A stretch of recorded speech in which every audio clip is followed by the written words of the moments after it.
Here's how to assign people to your cards on your mobile phone.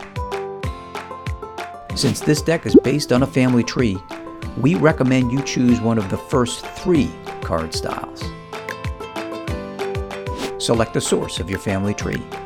Optional Smart Assign lets you choose a primary family member, assign him to a card, and the OurCards system then identifies their closest relatives and assigns them to the cards automatically. For those cards that are not assigned, just tap on the card of your choice and select the Assign Person to Card button.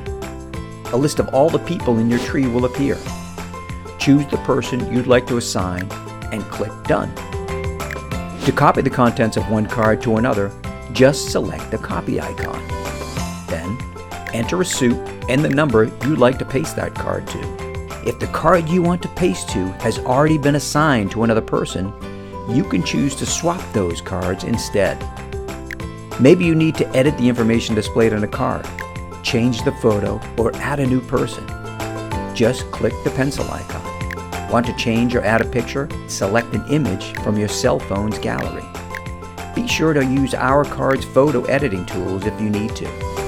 And that's it. These simple steps are sure to make OurCards your cards.